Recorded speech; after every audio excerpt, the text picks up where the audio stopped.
bantoerana ny vaovao politika sy ny manodidina ny raharaham-pifidianana tamin'ny herinandro lasa iny fa nisongadina tao anatin'izany ny fanambarana lehibe nataon'ny filohan'ny tetezamita Andry Rajoelina. Fanambarana ny lazan'ny heviny tamin'ny vahoaka malagasy mahakasika ny lisitra ofisialin'ireo kandida ho filoham-pirenena miisa 3 navoaka ny fitsarana manokana momba ny fifidianana.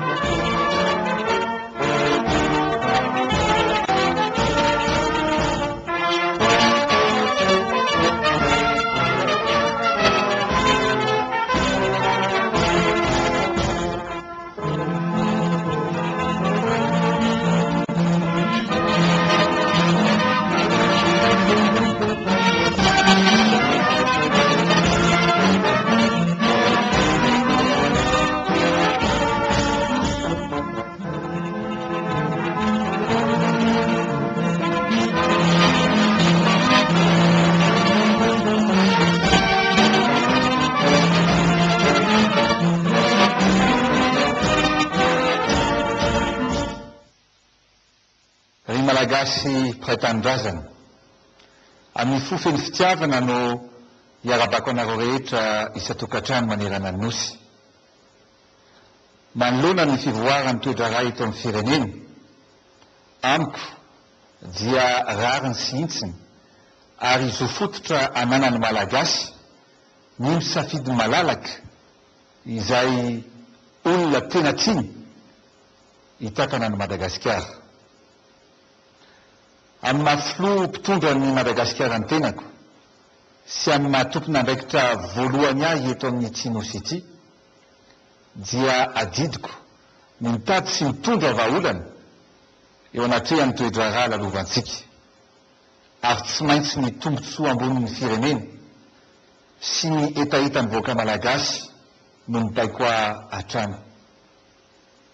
Ny fitiavako ity tanindrazantsika ity no lehibe sy mavesa-danja lavitra mihoatra noho ny ampipoko sy ny faniriko ilatsaka ho vidiana ho filoham-pirenena araky ny fanambarako ombenimbeny raha teo.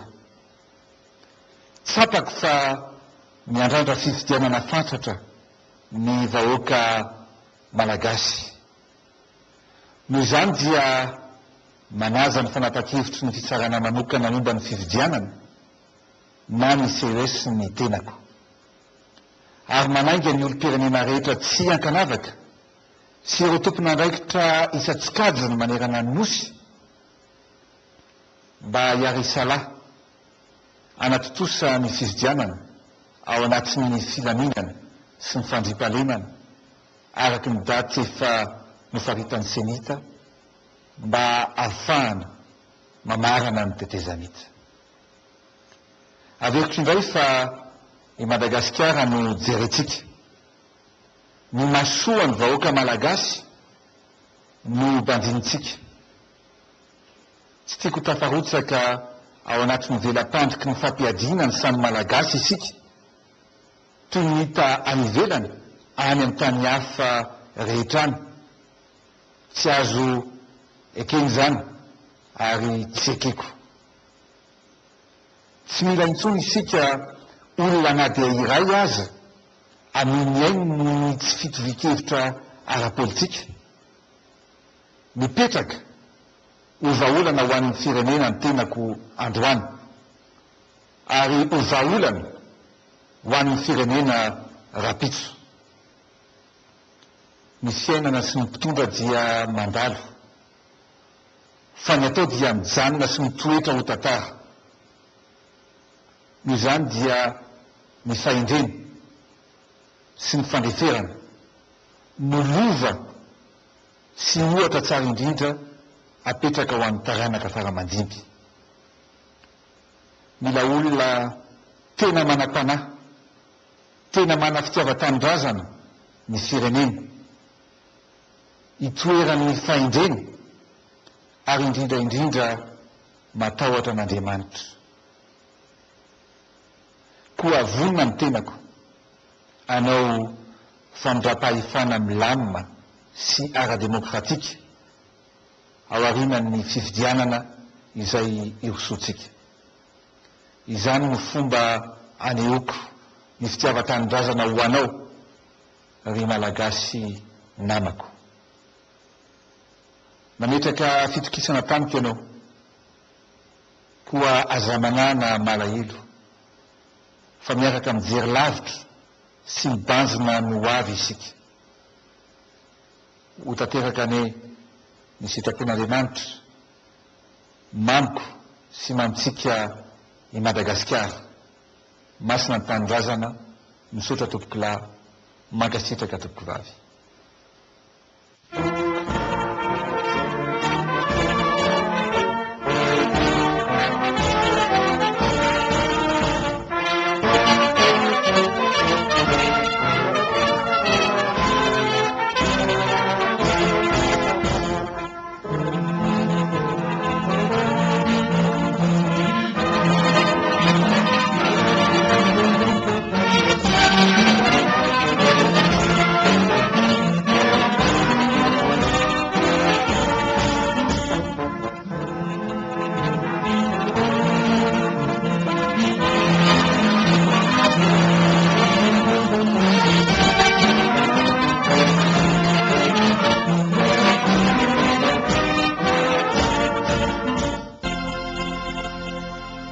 Fa tamin'ny alakamisy teo dia nandray ny ekipa ny Maki Junior teto amin'ny lapa-panjakana Ambotsiroitra ny filoha Andry Rajoelina.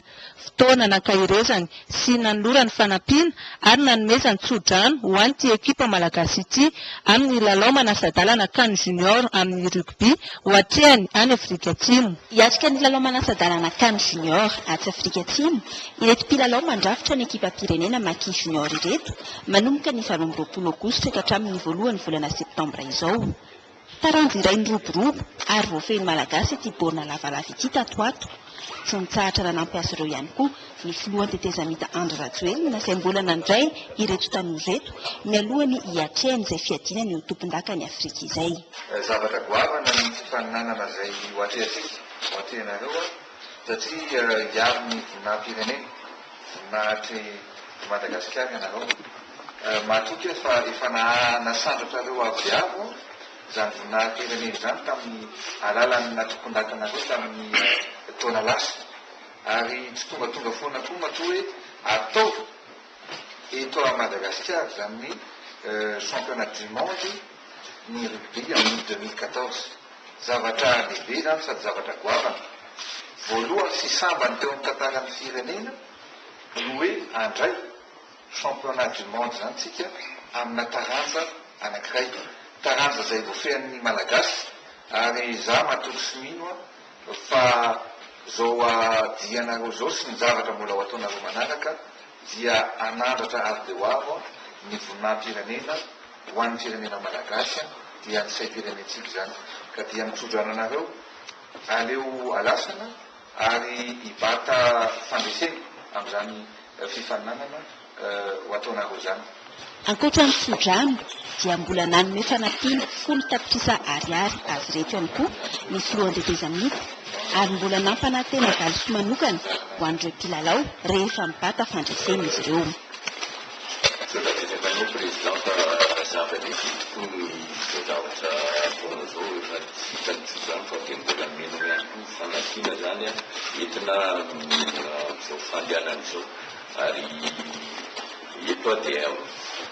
Mampienina foana hoe zavatra benjatra efa vitanao na hatramin'ny préparation an'ireo tanora ireo ary dia natomboka mety mihitsy tamin'ity taon'ity zany ary volaneko manana tamin'izany préparation zany dia afaka dia aminao avokoa ary tonoana sakazay lavany ihany. Ireto tanora ireto moa dia nanome toky fa andrombaka izay fandresena izay. Ireto ekipa ireto dia marihana fa hifandona amin'ireo nanome mpianina zandriny mandritra io fifaninanana io.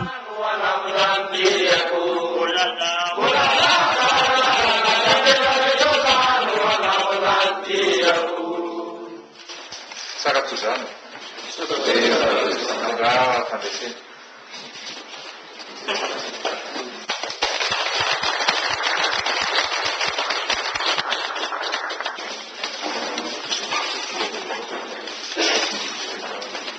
Taranja iray efa nofehin'ny malagasy atriny ela kosa ny tsipy kanety be.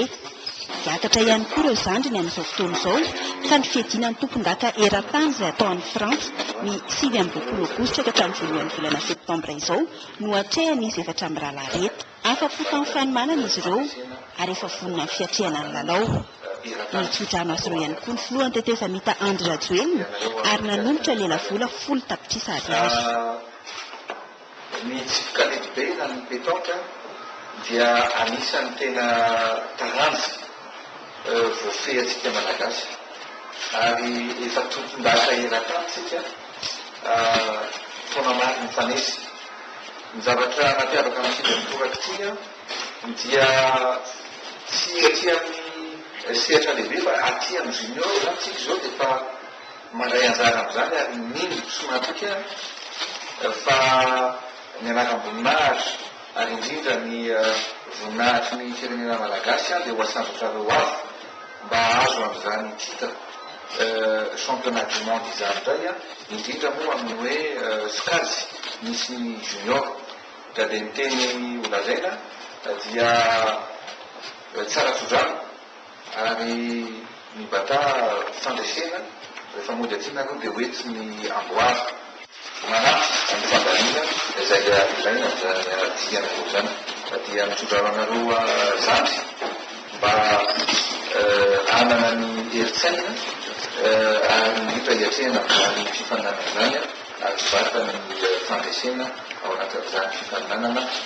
eran-tany atao any amin'ny Frantsa zany. Président amin'izay tsodrano ary fitaniny tsodrano fa dia mbola mena fanampinana ihany koa zay ary dia tsy ataonay zavaka tany Madagasikara misy efa voarainy misy efatra mandala na dia mbola fanamborana izy ireo dia efa manana sady ny famatorana amin'izany hiatrehana amin'ny fifaninanana izany ary dia manatena koa zay fa mitondra tsy hoe izay amboara zay eto amin'ny fitoeranty ihany koa.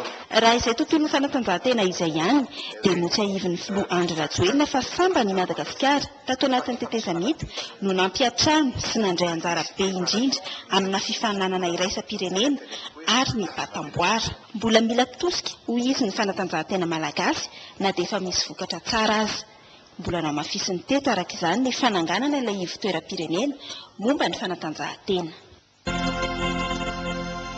Raha ivererana ny vaovao politika dia tamin'ny alarobia 20 Aogositra teo no nanao fanambarana ny CES. Nampahafantarina tamin'io ny lisitra ireo kandidat 13 afaka hirotsaka ho filoham-pirenena. Kandidat 13 mianadahy, lisitra raikitra navoaka ny fitsarana manokana misahana ny fifidianana na ny CES. Nampahafantarina Ampahibbe Masy ny anaran'izy ireo.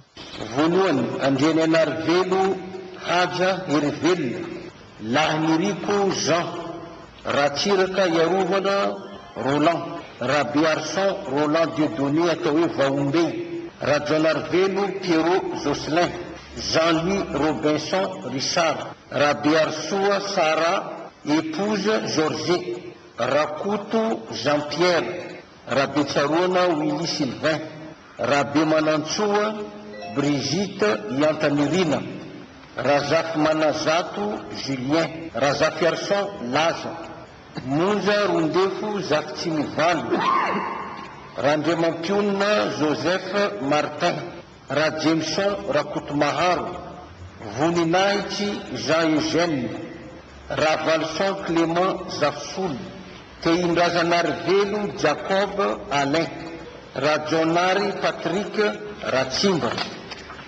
Lezava Fleuris Rabarson, Dofo Michael Brechard, Randriamanantsoa Taber, Noelson William, Ratrimo Arvony Guy, Faharo Ratsimbalson, Rakoto Andenirina Fétisson, Ratrema William, Raharmanana Venance Patrick, Tinasoa Freddy, Radavidson Andremparany Benjamin, Razafindrava Edgar Marie Noé, Vital Albert Camille, Rajonary Mampiana Rakotoarimanana Heri Martial.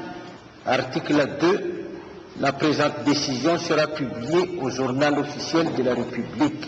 Namaly ny fangatana nataona kandida vitsivitsy sy ny filohan'ny kongresy ny tetezamita ny CES teto mialohan'ny ny Tansany ny anaran'izy 3 Mianada kandida amin'ny fifidianana ho filoham-pirenena eto amin'ny tanin'ny Repoblikan'i Madagasikara.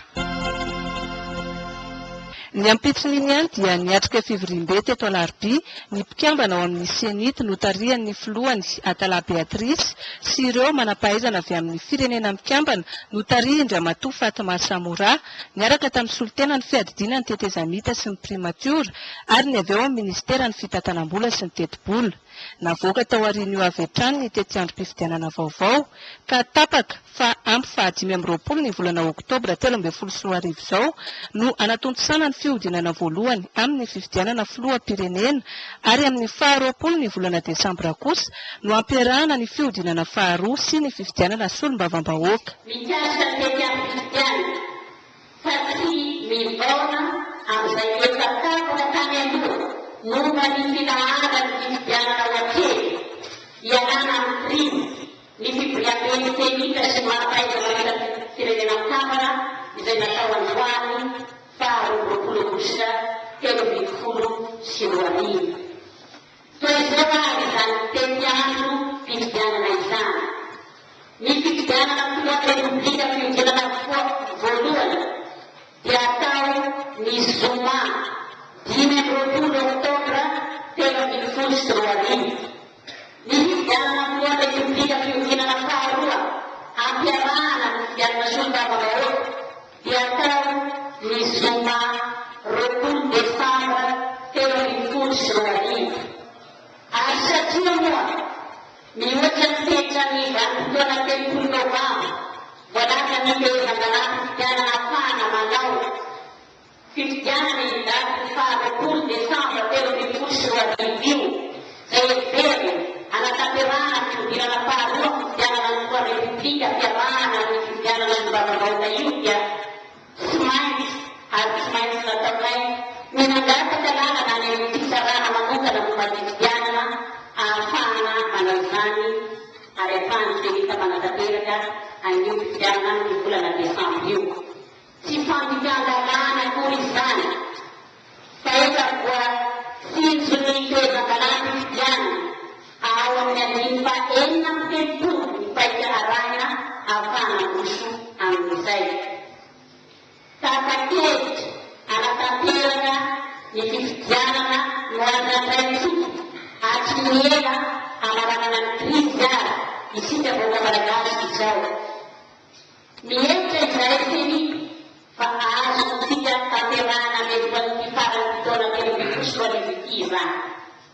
Mitady fitomina rehetra izany manantena izahay ary matoto fa tokona rehetra rehetra amin'ny amaratonga fahefana isan-tokony sy ny vahoaka fidy rehetra tsy anavana ny firean'ny savanana vatan'olona dia samy fikesoa ampandrana izay fitoniana izay. Arak'izany dia ny fandrafetana ny bilita-tokana sy ny fomba hanontana azy ny dingana manaraka ho ataony ny voamera mahaleo-tena misahana ny fifidianana. Rehefa fantatra ny anaran'ireo mpilankalao-vidiana dia afaka eroso amin'ny karakarana ny biletena sabato tokana ny senita.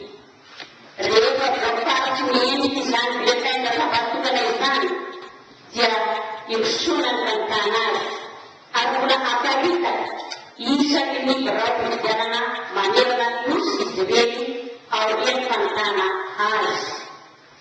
Misy zanana manokana ny mampiazay biletena sabato tokana izay satria mitady fotoana maharitraritra ireo fikarakarana mikasika azy ireo izay tsy maintsy nojerena akaiky teo amin'ny famolavolana ny tetiandro fifidianana manomboka izao.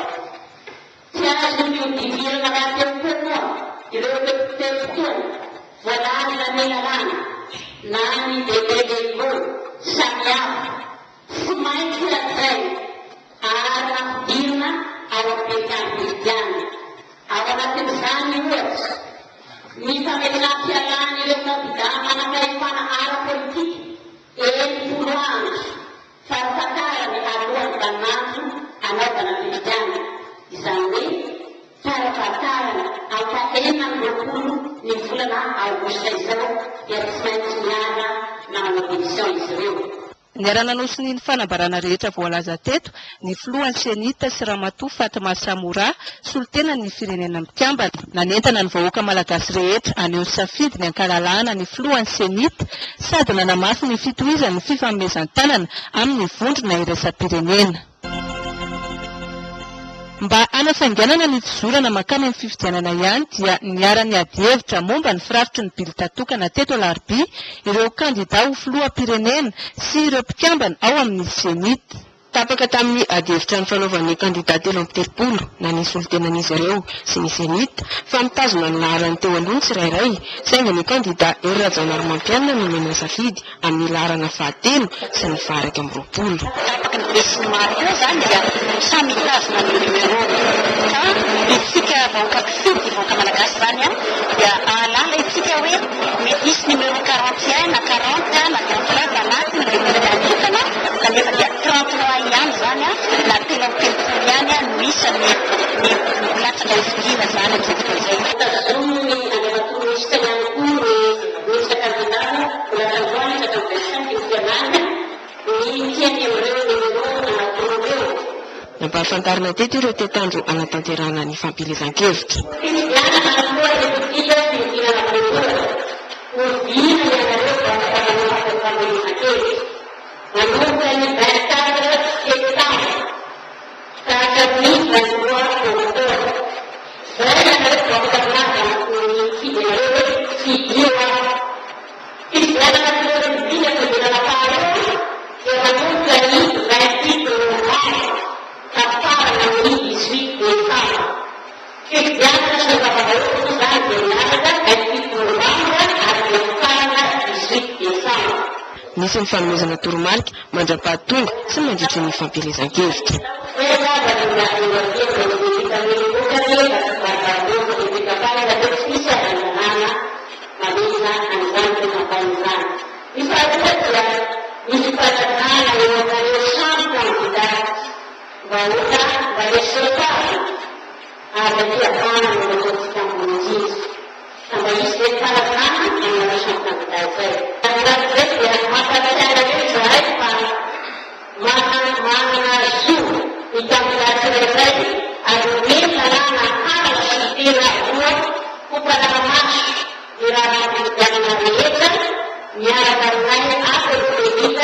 Ny 17 aogositra izao ivory ny anivon'ny senita andinika ny firafitry ny bilitatokana vaovao alefany Afrika Atsimo avy eo ny makety. Tonga nijery akaiky ny fivoarana raha politika sy ny dingana vita ivoahana ny krizy eto Madagasikara ny delegaciona avy amin'ny SADC notarihana Andriamatoa Joaquim Chissano tamin'ny herinandro iny. Nanambara ny heviny tamin'ny mpanao gazety koa izy ireo mahakasika ny fanapahan-kevitry ny CES sy ny tetiandro navoaka ny senita. Anton-javatra telo no ahatongavan'izy reto eto Madagasikara. Ijery ny fandrosoana eo amin'ny fananjana ny tondrosotra. Ny fampiarana ireo fanapahan-kevitra ny voaka nandritra ny fionan'izy ireo tamin'ny anklafikely malagasy samihafa farany teo ary anome sosi-kevitra momba ny firosoana amin'ny fifidianana. Nandritra ny valandresaka nataon'Andriamatoa Joaquim Chissano tamin'ny mpanao gazety no nanambarany fa manamora ny firosoana amin'ny fifidianana amin'ity taona ity ny fanapahan-kevitry ny CES ny asabotsy teo. Manoloana ny fanakianana mahakasika ny fitsabahan'ny vondrony iraisam-pirenena amin'ny raha tokantrano malagasy taorian'ny fanesoran'ny CES ireo kandida valo dia mitondra ny heviny Andriamatoa Chissano. Il n'y a pas d'ingérence parce que nous faisons notre travail. Tsy fitsabana izany satria ny asanay no ataonay amin'izao toe-draharaha eto Madagasikara izao. Madagasikara raha teo dia anatin'ny vondrona iraisan'ny pirenena ka izany indrindra no andraisanay ny fepetra mifandraiky amin'izao raharaha izao. Nasiany-resaka ihany koa ny tsy tokony ampisokorotana intsony amin'ny firosoana amin'ny fifidianana tao aorian'ny fanapahan-kevitry ny CES iny. Ne devrait pas créer des désordres. Dans une famille, parfois, Tsy tokony ampisokorotana zany amin'ny fianakaviana iray dia mety samy manana ny fomba fijery ny tsirairay kanefa tsy voatery ampisokorotana zany. Toy ny fanaony isaky ny tonga eto Madagasikara dia mandray ireo antoko politika mangataka fionana aminy SADC. Je n'oblige personne à me rencontrer. Tsy manerina iza na iza ionamiko satria ny malagasy no miantso ahy sy nangataka ny anaovako fanelanelanana fa raha misy tsy mila an'izany fanelanelanana izany dia tsy manery azy aho. S'il y a des malgaches qui ne veulent pas de la médiation, on ne force pas. Tsy adinon'Andriamatoa Sisanony na nisy resaka ny fampihavanana ka toy no nanambarany fa azo ekena ny fampihavanana ataon'ny FFKM raha toa ka tsy manakana ny fisorana any amin'ny fifidianana. Noho ny fisindro minisitra kandida ho filoham-pirenena izay tsy maintsy ametra-pelana dia mety hisy ny fanamboarana ny mety ho firafitry ny gouvernement hoy ny prime ministre lehibe ny gouvernement isan'ny lahadiniky ny iraky ny delegation'ny SADC izay nitarihan'Andriamatoa Joachim Chissano sy ny prime ministre io. Ka izay zany miresaresana teto zay no tenenjara teto tonga eto zay ho zareo mijery ny fizotra ny raharaha mikasika ny lalana makany amin'ny fifidianana ary ny fanakalo hevitra koa izahay mikasika an'ireo izay ministre lasa candidat ka amin'ny izay mety ho firafitra ny gouvernemanta rehefa avy eo. Mbola tsy maintsy horesahana miaraka amin'ny filohan'ny tetezamita io satria zavatra tsy maintsy fandinihana foana no atao. Rehefa misy ny fampiarana, rehefa misy ny fifanakalozana dia tsy maintsy mahita vahaolana. Mikasika ny hoe gouvernemanta tsy mitanilana amin'ny atsy na amin'ny aroa na hoe neutre, zany hoe zay ministre zay ho tonga eo raha ohatra ka ho ministre an'io fa mbola tsy fantatra io. So dia kosa le secrétaire généraux ihany no afaka manao an'izany satria volana vitsivitsy angesy hodinina miaraka amin'ny président de transition zay, hodinina miaraka amin'ireo ministre zay ary mety amin'ireo mouvance izay nanao sonia ny tondrosotra. Nanamafy ny heviny ihany koa ny SADC teto mikasika ny fanapahan-kevitry ny COS sy ny famoahany senita ny tetiandro mpifidianana. Ka amin'izao fotoana zao zany moa hita fa ohatra efa mazavazava ny lalana hialana amin'ny tunnel zany ka dia ny fanapahan-kevitry ny CES farany teo ny tetiandro ny fifidianana zay nolazain'ny senita omaly dia zavatra azo lazaina fa miteraka fanantenana amin'ny anatanterahana ny fifidianana. Farany be nanentana ny rehetra ny prime ministre lehibe ny gouvernement mba hampanjaka ny filozofia malagasy sy ny fahendreny ny tolo malagasy dia ny fihavanana sy ny fifandeferana mba hizorany Madagasikara mankany amin'ny ara-dalàna. Orairay mahery moa no faharetan-diniky ny rototo teny Mahazoria. TGV, ny Ankolafisafy, ny HPM, ny Scopol, ny Arema ary ny UDRC no tonga ny aona tamin'ireo mpanelanelana avy amin'ny SADC voalohany tetsy amin'ny hôtel Colbert. Tsy tazana tena toerana ny avy amin'ny Ankolafy Ravalomanana ary fanantanina ny tompony andraikitra dia nilaza fa tsy eto toerana ny avy amin'ny antoko monima raha toa ka tsy tratrantsy kosa ny antoko Lezasy izay samy nanao sy ny tondrosotra avokoa. Sinona ny antony nampiantsoan'ny mpanelanelana azy ireo fa ilaza ny heviny momba ny fanatanterahana ny fifidianana tao aorian'ny lisitra vaovaon'ny kandida hovidiana ho filoham-pirenena navoaka ny CES. Fefakadiny tao aorian'ny atombohan'ny fivoriana nivoaka ny efitrano ny Ankolafisafy Albert. Président Chissano sy ireo mpiara-dia aminy moa zany dia afa-po tanteraka amin'ny zavatra misy eto amin'ny firenentsika amin'izao fotoana izao andeha hirosotsika mankany amin'ny fifidianana izay filoham-pirenena.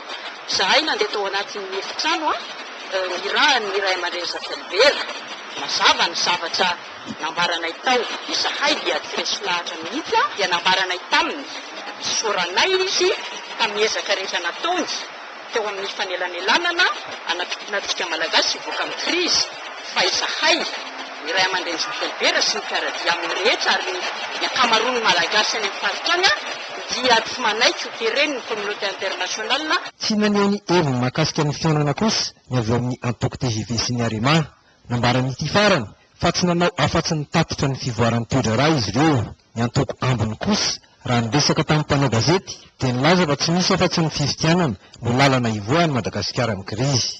Ary ny fangatahan'izy ireo tamin'ny SADC dia mba hanampin'izy ireo a Madagasikara eo amin'ny fampitaovana amin'ny fanatanterahana ny fifidianana. Anjaran'ny communauté internationale kosa ny manampy an'i Madagasikara araky ny voalazany vondrozotra araky ny efa teneniny zareo ambinimbeny. Miangavina izy kotonina ny fianakaviveran'isam-pirenena mba aloana tanteraka amin'izay le finosona makana fifidianana zay amatsy vola ny fifidianana sy ny fikarakarana kirakira zany fa fifidianana miangavina amin'ireo le antoko politika samihafa zany mba hijery ny tombontsoam-pirenena satria tsy fotoana ntsony zao eritreretana mbola lavana indray tetezamita satria efa kely sisa dia tonga amin'izay le famaranana zay sika. Ankoatra io nanao sy ny mitodrozotra mbola maro ireo vondrona eona amin'ireto mpanelanelan'ny SADC ireto.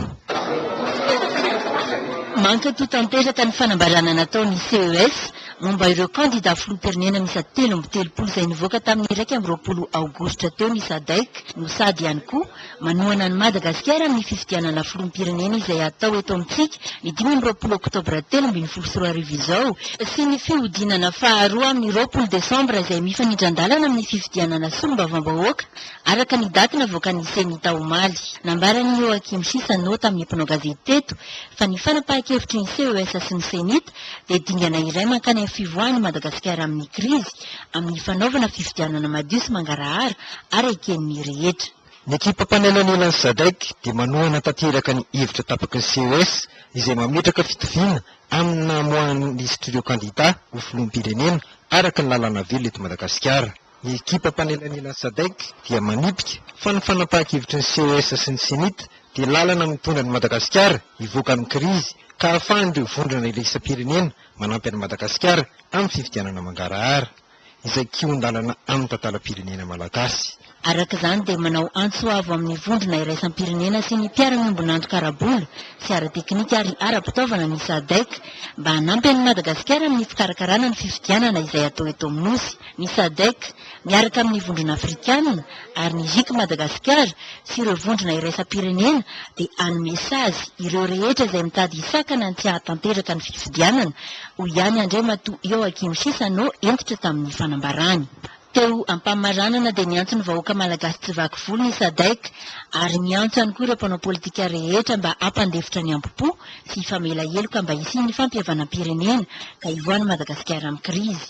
Marina fa mialoha ny halandra eto ekipan'ny SADC ireto eto Madagasikara dia efa nihaona tamin'ny filohan'ny tetezamita ny Prime Ministre, ireo kandida ho filoham-pirenena, ireo nanao sy ny nitondrozotra, ny JIC Madagasikara sy ny FFKM, ny mpitandro ny filaminana ary ireo mpikambana ao amin'ny komity mpanara-maso ny fampiarana ny tondrozotra ny delegasiona tariny Joakim Sisano.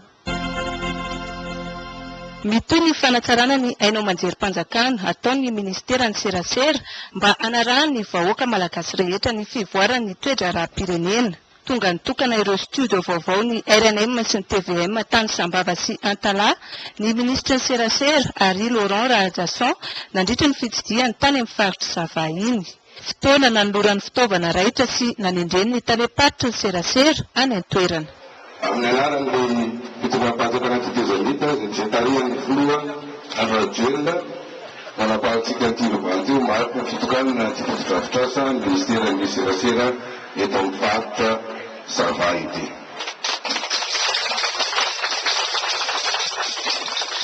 Ity eto Sambava ity no trano vaovao fa 300 ny RNM sy TVM aty amin'ny distrika.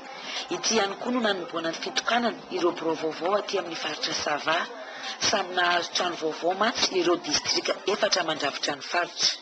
Ny lehibe ny faritra no solotena amponiny nisaotra ny fitondram-panjakana sy ny ministera ny serasera. Androany atika nenjanahary tombonandro hitokana ny zava-bita lehibe izay eto Sambava io trano manara-penitra hitantsika. Hitantsika koa ny fitaovana izay magnatike maromaro ministry serasera ny mpandidy teto Madagasikara fa tsy mbola misy navita ohatrany vita ny ministra Radasson Tobolay Tobolay navitana fotodrafitrasa sady Sambava, Antanay, Angapa, Voemara, ary narehana fitaovana manara-penitra nomeny eny amatovinisty zava-dehibe ato anatin'ny varitra eo zavatra anao. Tratra ny tanjona ho an'ny ministeran'ny serasera dia ny fananganana fotodrafitrasa miaraka amin'ny fampitaovana azy. Amin'ny maha-rénové-paritra ny Sambava dia nitoloran'ny ministeran'ny serasera émetteur vaovao ihany koa ny eto 500 watts télé, 500 watts radio. Tonga izay zany anotritra atsika eto amin'ny vahoakan'ny district Sambava. Anotritra atsika bureau studio vaovao an'ny ministeran'ny serasera. Zay bureau vaovao zay anefa tsisy lana anazy raha ohatra ka babangona ao anatiny ao. Dia io zay aseho antsika eo koa anotritra atsika vahoakan'ny Sambava ny fitaovana izay ho ampiasaina ao anatin'izany bureau studio vaovao ny serasera izany. Ankoatran'izany fantatra fa ilay manisarisa ny endriky ny sary ilay misaosao zay ny feon'ilay radio satria ilay metera miasa ao amin'izao fotoana zao efa razokizokony ihany maty lava nanao ny atomany samihafa dia eo izy mivezivezy lava alefa ny Antananarivo any amin'ny fanamboarana azy. Ka ny ataontsika zany mitady hevitra zay io eo toa lehibe mifaritra sy tsika tokony araiky zao tokony fa tena zao sady tsisy antony ametahantsika ny pilona vaovao io raha tsy émetteur vaovao koa mba apetaka eto Sambava eto ka dia fambarana sady fa izy émetteur tsy latsaky ny 500 watts eto vaovao anefa eto na émetteur na télé efa io vaovao 500 watts émetteur na radio eko vaovao 500 watts raha ohatra zany ka voapetraka zay dia loko maromaro nafanany amin'ny commune nalazany tsisy jiro teo amorany lafiny radio dia afaka mividy pile dia mahare tsara fandarana isa tokony. Miavaka sady napotipotika tokoa moa ity fitokanana izay natao teto Sambava ity.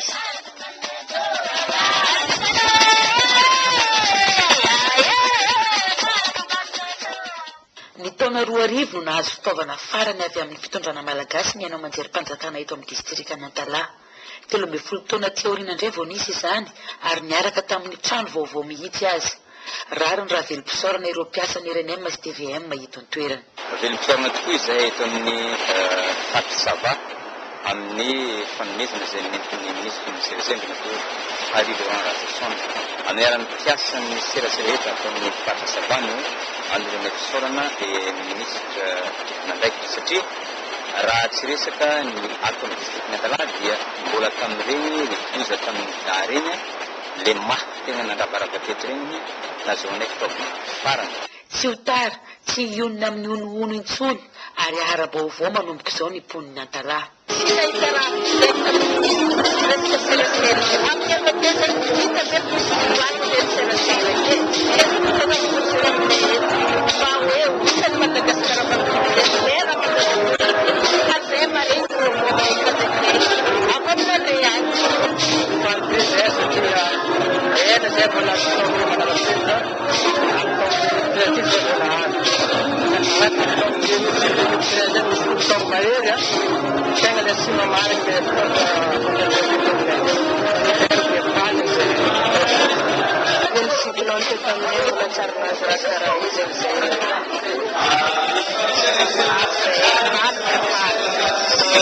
Olo manakaja sy vahoaka Nantala maro moa no nanotrona ity lanonana ity teto amin'ny trano fivorian'ny commune. Nanotrona ny ministry ny serasera trano koa moa ny sekretera jeneraly ny ministera ny fanabeazam-pirenena. Izanatoto Briand, délégué ny serasera tao Antala, izy no notendren'ny ministry ny serasera Henri Laurent Razasson ho taleparitry ny serasera aty Sava nampahafantarina teto nandritra ity lanonana ity. Andriamatoa Briand indray no andraikitra ny taleparitry ny serasera par intérim manomboka amin'ity androany ity eto amin'ny faritra ny Sava. Ho fampandehanan-draharaha sy ho fanatsarana ny asa no nandraisana izao fanapahan-kevitra izao hoy ny ministra. Zany ilay zany natao dia aveloko indray ho fanatsarana ny fampandehanan-draharaha-panjakana ary indrindrindrindra araka ny teneniko teo hoe ny serasera dia mifampikosokosona mifanantona mifampiresaka ny fanatsarana an'izany endriky ny serasera amin'ny lafiny rehetra zany.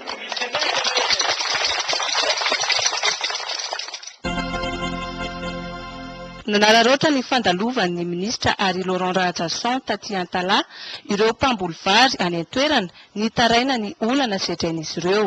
Somary sahirana mivoaka bary ny eto Antala tamin'ity taona ity. Ratsy sady maina ny fambolena noho tsy fahampiny rotsakorana. Na mamatsy vary eto aza ny distrika ny Andapa dia tsy maharaka ny filanimpon'ny eto Antala izany. Antony angatahan'izy ireo fanampiana amin'ny fitondram-panjakana.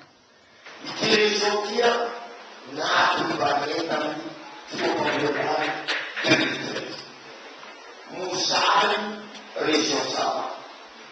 Io mampidamy fitondram-panjakana izy rehetra zay milavora.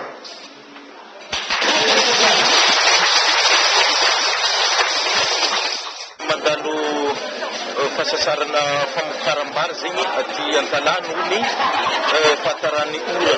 Ka ankamaroan'ny tanimbary ma zegny dia mety daholo ka iombonina zay ny magnerana distriky ary na dia eo aza ilay famokaram-bary avy Andapa mety tsy araka intsony ny filagna aty Antala. Koa dia mangataka ny fitondram-panjakana zany mba ho hisy fanapahan-kevitra mikasy fandefasana vary mora mba ho zakan'ny vahoaka satria mafy dia mafy zay fiakaram-bidiny vary zay eto Antala noho ny fasasara. Manodidina ny telo hetsy ny mponina eto amin'ny distrika ny Antala. Ny tombony ray aman-dreny mampiana-janaka hany ka tsy maharaka intsony koa ny sekoly. Mangataka izy ireo ny fanitarana sy ny fananganana CEG sy lycée vaovao. Ankoatr'izay dia fangatahan'izy ireo ihany koa ny isiny solombavam-bahoaka roa eto an-toerana satria mahazaka izany raha io isan'ny mponina io no jerena. Manatalenta ny mponina ty amin'ny faritra Sava. Voaporofo izany tamin'ny alalan'ny fampisehoana ilay karazan-dia antsoina hoe Oadra nitsenana ny ministry ny serasera tamin'ny fandalovany teto Antala. Dia izay vaovao ara-kolontsaina izay ihany koa no amaranana ny songadina amin'ity alahady ity.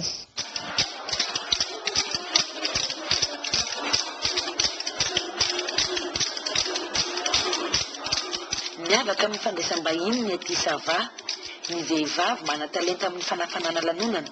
Mifandio adrany azy ireo ny fanaony rehefa misy lanonana sy vahiny manan-kaja.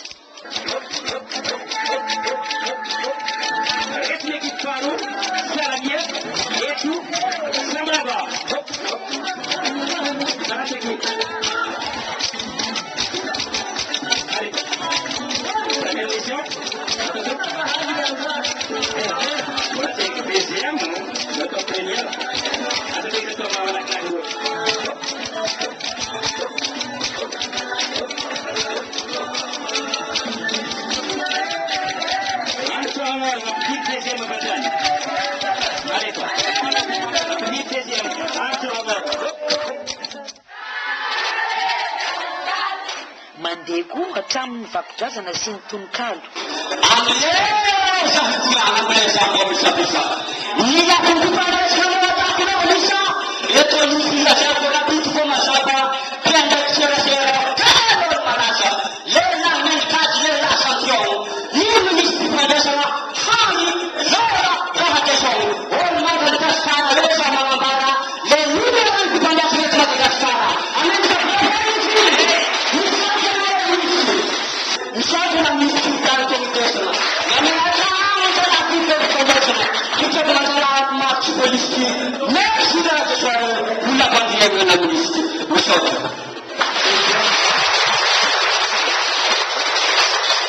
Ary ny mampiavaka ny teto Antala dia ny fisian'ny mofomamy, fanamariana ny lanonam-pitokanana sy ny fanolorana ireo fitaovana vaovao.